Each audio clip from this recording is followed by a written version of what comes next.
Assalamualaikum warahmatullahi wabarakatuh. Sahabat BN, belum lagi selesai kasus dugaan ijazah palsu Jokowi. Sekarang muncul persoalan yang benar-benar menggetarkan dan menggemparkan bagi Republik ini, bahkan mungkin bagi dunia. Persoalan apa? Persoalan yang dilambungkan oleh Amin Rais tentang gay yang ditujukannya kepada Seskap, Sekretaris Kabinet Teddy Indrawijaya. Ini sungguh informasi yang amat menggemparkan dan tentu saja amat memalukan. Amat memalukan sekali. Kemanalah wajah kita ini akan disembunyikan sebagai warga negara Indonesia terkait dengan apa yang dikemukakan oleh Amin Rais ini. Menyebutnya saja kita, sungguh sangat berat. Merinding bulu kuduk kita mendengar hal ini, merinding. Selama ini yang membuat kita merinding adalah kasus dugaan ijazah palsu Jokowi yang menghebohkan, sebab Jokowi itu seorang mantan presiden. Sekali lagi seorang mantan presiden. Sekarang ini Seskap yang dihebohkan oleh kasus ini. Yang dihebohkan, sekali lagi yang dihebohkan. Yang jadi pertanyaan kita kalau begini, musibah apa lagi yang akan turun ke bumi Indonesia ini ke depan? Selama ini kita telah cukup rasanya musibah yang datang ke tempat kita. Musibah, banjir, bandang, dan tanah longsor yang menghanyutkan kayu gelondongan yang bukan main banyaknya. Berjuta-juta kabung banyaknya. Menghimpit kampung, menimbun rumah-rumah, mengikis sawah, dan menghilangkan ribuan nyawa di Pulau Sumatera, Aceh, Sumatera Barat, dan Sumatera Utara. Dan tidak kalah juga menghebohkannya kasus ini dulu ketika pemerintah pusat tidak mau menjadikan bencana ini menjadi berstatus bencana nasional, sedangkan rakyat telah begitu bermohon, begitu mendesak pemerintah pusat agar menjadikan bencana ini menjadi bencana nasional. Kalau telah menjadi bencana nasional statusnya oleh pemerintah pusat, tentu bantuan dan penanganan dari pemerintah pusat akan jauh lebih besar dibandingkan dengan berstatus bencana lokal. Demikian juga bantuan dari luar negeri tentu akan datang kalau sudah berstatus bencana nasional. Tetapi sampai sekarang ini pemerintah pusat tidak mau bersikeras untuk tidak menjadikannya berstatus bencana nasional. Jadi, apa kata-kata yang ingin kita keluarkan tentang hal ini? Sekarang muncul ke permukaan. Ini persoalan moral, persoalan yang memalukan. Memalukan. Bagaimana kita akan bertemu dengan warga negara lain di dunia kalau ini yang sudah menjadi perbincangan masyarakat dunia. Sekaitan dengan ini, sahabat BN, sekali lagi kita bertanya, musibah apa lagi yang akan datang ke negeri ini? Musibah apa lagi? Dan apa penyebab sesungguhnya sehingga musibah datang bertubi seperti ini ke negeri ini? Apa penyebabnya ini? Apakah karena pemimpin yang tidak ikhlas memimpin rakyat? Apakah karena rakyat yang tidak ikhlas memberikan amanah kepada pemimpinnya? Apakah ini sesungguhnya yang terjadi? Sebab kita tidak boleh mengelak ini dari keikutsertaan tangan Tuhan. Kalau sudah begini, selaku kita negara yang berketuhanan yang Maha Esa, kita pasti percaya bahwa segala sesuatu yang terjadi di negeri kita ini tidak terlepas dari campur tangan Tuhan. Tidak terlepas. Ini musibah, sahabat Ben, ini musibah. Musibah yang memalukan kita. Kita selama ini sudah mumet oleh kasus ijazah Jokowi. Sudah mumet kepala kita. Sekarang muncul lagi kasus ini yang jadi pertanyaan kita. Ketika kasus ijazah Jokowi bersitegang terus mengatakan siapa yang menuduhkan, itu yang membuktikan. Sedangkan ijazah Jokowi ini hanya satu, milik Jokowi. Bagaimana yang menuduhkan bisa membuktikan kalau ijazahnya itu hanya di tangan Jokowi satu-satunya, tidak ada di tangan yang menuduhkan. Demikian pula nanti dengan kasus Teddy ini.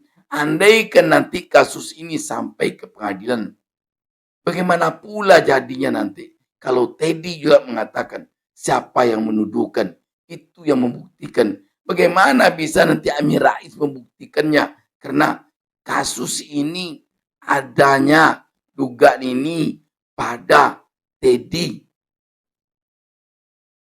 Sahabat BN, tidak habis pikir kita. Tidak habis pikir kita.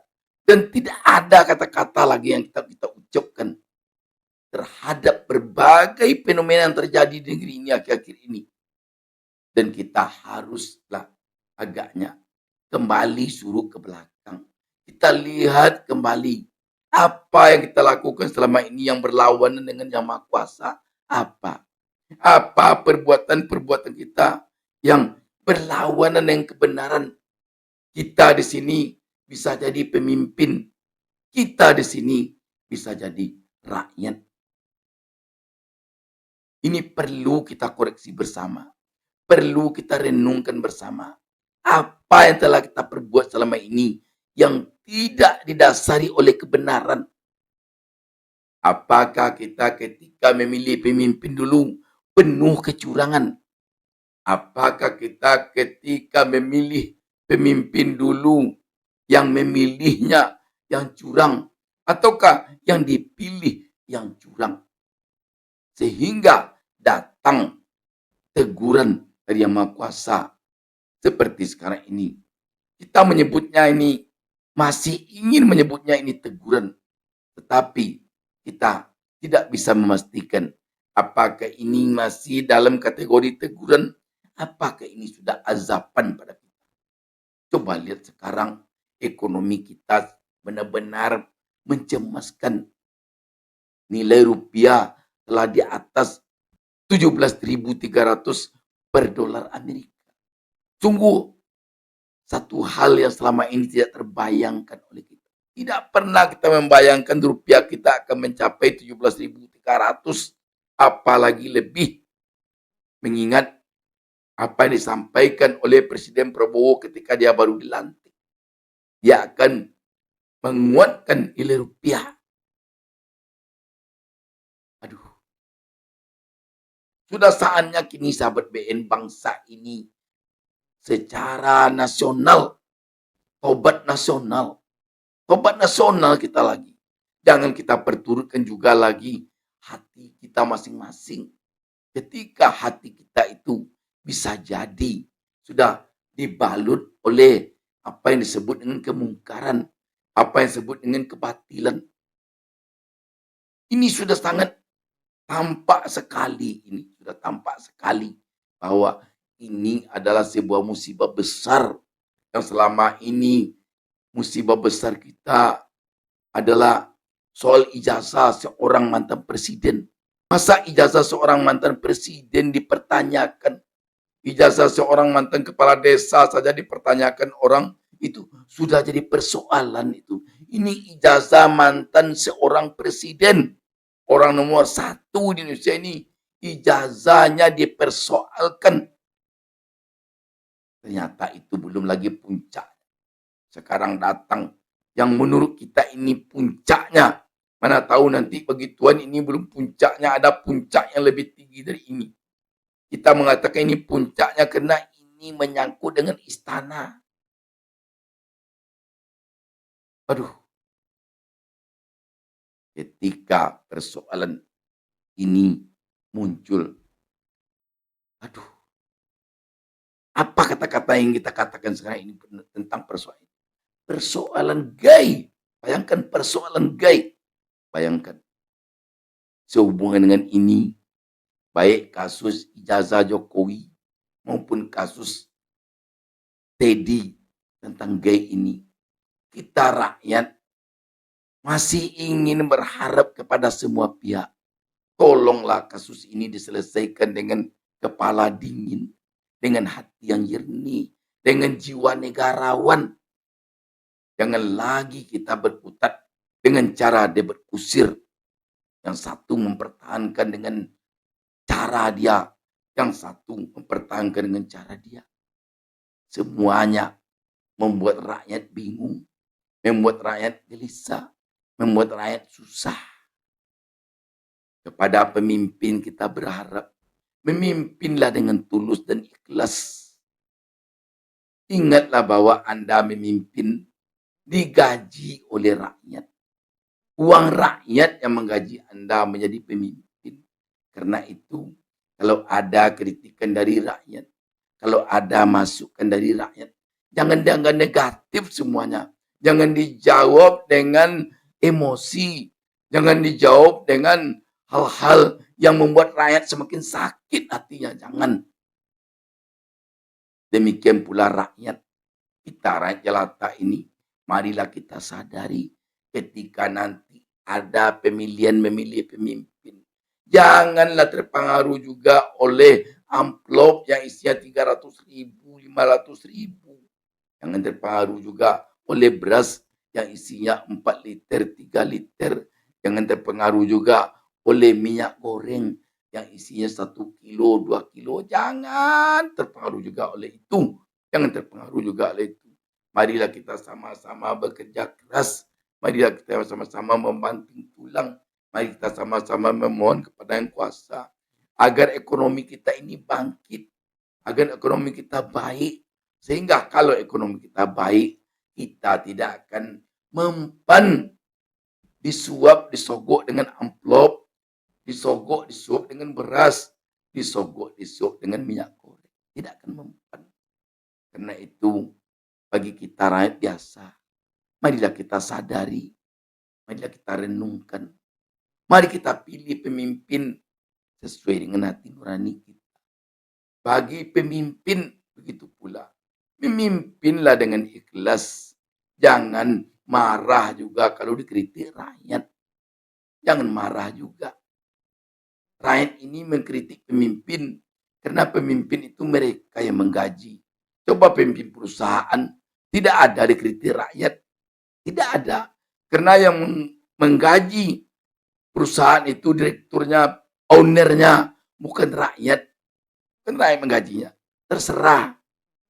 Rakyat hanya akan ribut kepada perusahaan kalau perusahaan itu mengganggu rakyat. Kalau tidak, rakyat tidak akan ribut. Jadi, berbeda pemimpin rakyat dengan pemimpin perusahaan. Pemimpin perusahaan kalau dikritik oleh rakyat, ketika dia tidak mengganggu rakyat, wajar kalau dia marah. Wajar kalau dia menjulu-julukan lidahnya karena kesal kepada rakyat. Tetapi pemimpin rakyat tidak bisa begitu. Dia harus bersabar kalau dikritik rakyat.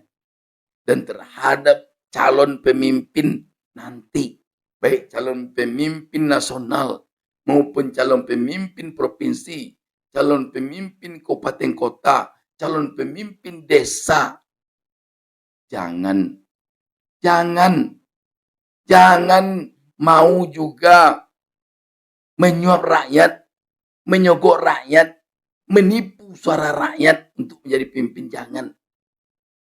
Kalau sebuah kepemimpinan, kalau sebuah pekerjaan dimulai dengan cara tidak baik, dalam perjalanan nanti tidak akan baik juga. Dan akhirnya nanti juga tidak akan baik. Kita ngeri sekarang ini, ngeri. Kok begini? Sekarang ini bertimpanya musibah. Kalau boleh kita menyebut ini musibah. bertimpa-bertimpanya persoalan yang datang ke negeri kita ini. Rakyat sudah menderita, harga-harga naik, daya beli rakyat turun, lemah, lapang kerja sempit, PHK mengancam terus. Waduh, cukuplah sudah penderitaan rakyat sekarang ini, cukuplah sudah, jangan ditambah-tambah lagi. Tolonglah, mari kita sama-sama tobat nasional. Marilah sama-sama kita mengevaluasi diri. Marilah kita sama-sama menyadarkan diri kita. Dan marilah kita sama-sama percaya bahwa Tuhan itu Maha Kuasa. Tuhan itu Maha mengerti.